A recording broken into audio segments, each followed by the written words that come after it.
দেখো অদিতি, এই পৃথিবীতে সবার ভালো লাগার দাম দেওয়া যায় না।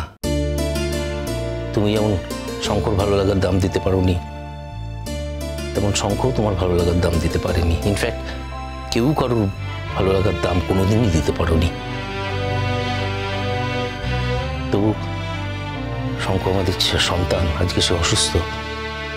এই সময় তার পাশে থাকা আমাদের দায়িত্ব।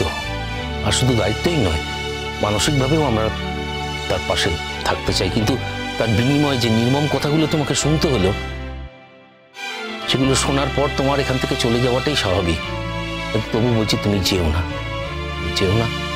আর শঙ্কর, তোমার জেঠু বোধহয় ঠিকই বলেছিল যে তোমার মাকে দেখলে তুমি উত্তেজিত হয়ে যাবে।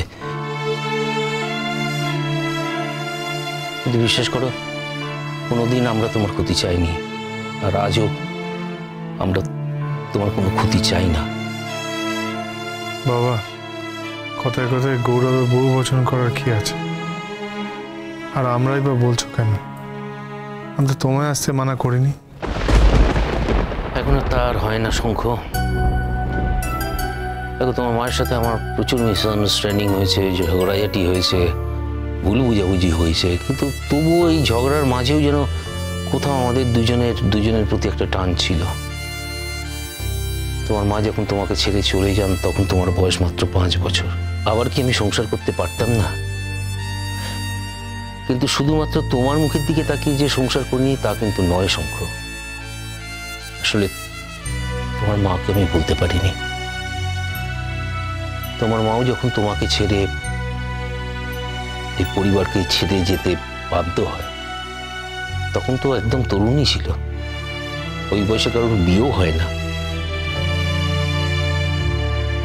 তোমার মা জীবনে অনেক মানুষ পেতে পারতেন, তাদের মধ্যে কাউকে বিয়ে করে নতুন সংসারও করতে পারতেন, কিন্তু তিনি তা করেননি। আমার অনেক লিমিটেশন থাকা সত্ত্বেও তোমার মা আমাকে ভালোবেসেছেন, তাই বিয়ে করতে পারেননি। তখন আমার পরিবারের বিরুদ্ধে মুখ খোলার মতো সাহস আমার ছিল না। আমার চিন্তাভাবনা অনেক অর্থোডক্স ছিল। সংসার ছেড়ে তোমার মায়ের চাকরি করাটাও আমি মেনে নিতে পারিনি। কিন্তু আজ আমি বুঝতে পেরেছি, আমি যা করেছি ভুল করেছি, ঠিক করিনি। আর তাই জন্য আজ তোমার মাকে আমি আমার কাছে রাখতে চাই, বাকি জীবনটা আমি ওর সাথেই কাটাতে চাই।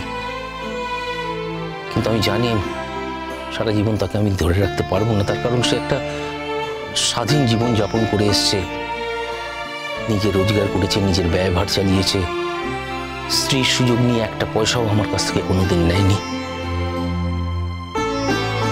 একটা মানুষকে সম্মান করার পেছনে অনেক কারণ থাকে শঙ্খ। সে কখনো আমার জীবনে ঢোকেনি, বরঞ্চ আমার সবসময় মঙ্গল চেয়েছে। তোমার মা তার নিজের দায়িত্ব, পরিবারের দায়িত্ব সবকিছু একা সামলেছেন। তাই জন্য আজকে তোমার মাকে আমি সব ছেড়ে ছুঁড়ে আমার কাছে চলে আসতে বলতে পারি না। আর আমার পক্ষেও সম্ভব নয় সব কিছু ছেড়ে ছুড়ে দিয়ে তোমার মায়ের কাছে গিয়ে থাকা। তার কারণ এখনো তোমার সংসার হয়নি। আর তোমাকে আমি আমার পরিবারের অন্যান্যদের হাতে ছেড়ে দিয়ে তোমার মায়ের কাছে পার্মানেন্টলি গিয়ে থাকতে পারবো না। তাই জন্য সারাটা জীবন আমাদের দুজনকে হয়তো এরকম ছুটে ছুটেই বেড়াতে হবে, অতিথির মতো। একজন আরেকজনের বাড়িতে গিয়ে হয়তো কিছুদিন থাকতে পারি। আমাদের এই দাম্পত্য জীবনে আমরা যে ত্যাগ স্বীকার করেছি, সেটা শুধুমাত্র তোমার জন্য শঙ্খ। তোমার জীবনে তোমার মায়ের জন্য প্রায়োরিটি নাই থাকতে পারে, কিন্তু তোমার মায়ের জন্য তোমার জীবনে যে প্রায়োরিটি আছে সেটা আমি বারবার টের পেয়েছি। আর আজকে এই কথাগুলো এই দুর্যোগের দিনে, এই অসময়ে বলা হয়তো উচিত নয়, কিন্তু সব সময় সব কথা বলার মতো সুযোগ তো আসে না। আজ এই দুর্যোগ আমাকে সেই সুযোগ পাইয়ে দিয়েছে যে সব কথা আমি মন খুলে বলতে পারছি। অন্য সময় হলে হয়তো বলতে পারতাম না। শঙ্খ, তুমি তোমার মাকে যত দূরে সরিয়ে দাও না কেন, একটা কথা মনে রেখো, তোমার মা হচ্ছে তোমার চির শুভাকাঙ্ক্ষী। তোমার মায়ের থেকে বড় শুভাকাঙ্ক্ষী তোমার আর কেউ নেই। যাকে তুমি বিশ্রাম নাও, আমাদের তো আবার এখানে থাকতে হবে। এখন পুলিশ আসবে তোমার সাথে কথা বলতে। বাই দ্য ওয়ে, ওই তোমার বাড়ির লোকজন বোধহয় মোহরের এগেনস্টে কোনো পুলিশের কেস ফেস করছে। কি যা শুনলে সেটাই, মোহরও তো বাইরে দাঁড়িয়ে আছে। কিন্তু কিসের কেস? মোহর নাকি তোমাকে ইনস্টিগেট করেছে এবং তার জন্য এই অ্যাক্সিডেন্ট হয়েছে। মোহরই নাকি তোমাকে ছুটিয়ে ওখানে নিয়ে গিয়েছিল, আবার মোহরই নাকি ওখান থেকে তোমাকে অপমান করে তাড়িয়ে দিয়েছে, আর সেই জন্যেই এসব। যাকে সত্যি মিথ্যে তুমি বলতে পারবে। পুলিশ এসে তোমায় জিজ্ঞেস করবে। আসলে মোহরের উপর আমরাও খুব বিরক্তি ছিলাম। তোমার মা তো মোহরকে ফোন করে চাচ্ছেতাইভাবে শাসন করেছিল এবং বাড়িতে আসতেও বারণ করে দিয়েছিল। মোহর আজ সকালে এসেছিল। আসলে মোহরের জীবনে তোমার মা একটা খুব স্ট্রং জায়গা, একটা খুব দাবির জায়গা, একটা খুব শ্রদ্ধার জায়গা, সম্মানের জায়গায় বসে আছে। সেখান থেকেই আঘাত। কিন্তু তবু মেয়েটা এসেছিল, তার কারণ ও তোমার মায়ের মতো ও মিথ্যে সহ্য করতে পারে না। তাই ও প্রমাণ করতে এসেছিল যে ওই এসিপি, ওই ভদ্রলোক ওর সাথে যায়নি। বাবা, আমি একটা জিনিস বুঝতে পারছি না। আমি তো কারোর এগেন্সটে কোনো কমপ্লেন করিনি। তাহলে এই মামলাটা করলো কে? মামলা হয়েছে কিনা তা জানি না, তবে পরিস্থিতি যা দেখলাম তাতে তো মনে হচ্ছে মোহরকে পুলিশ থানায় ডাকবে। না বাবা, মোর থানায় যাবে না বাবা।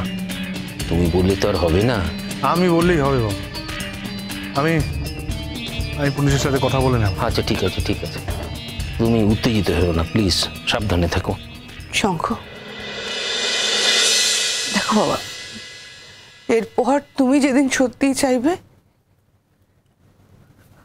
আমি সেদিনই আসবো, যদি তুমি চাও। তাছাড়া আমি কোনোদিন তোমার কাছে আসবো না, তোমাকে বিরক্ত করবো না। এই আমি তোমাকে কথা দিয়ে গেলাম। আসছি।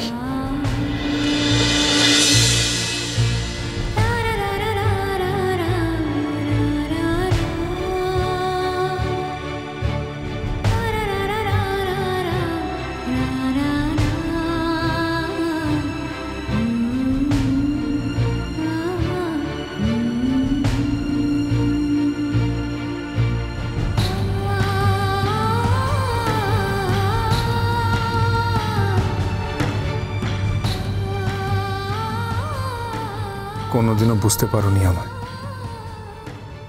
এই পৃথিবীর কেউ কোনোদিনও আমাকে বোঝেনি, কেউ না, কেউ না। এই মেয়েটা তৈরি হয়েছে তোমার রেপ্লিকা একটা। সেই মেয়েটার প্রতি আমার এত টান কেন? ডক্টর অদিতি রায়চৌধুরীর ছায়া দেখতে পাই বলে? যে অদিতি রায়চৌধুরীকে আমি আমার জীবনে কোনোদিনও পাইনি, সেই অদিতি রায়চৌধুরীকে আমি হয়তো ওই মেয়েটার মধ্যে থেকে পাই। কিন্তু সেও তো প্রচন্ড বেঈমান, তোমারই মতো। না না না, শুধু বেঈমান নয়, নিষ্ঠুর, অমানবিক, অকৃতজ্ঞ।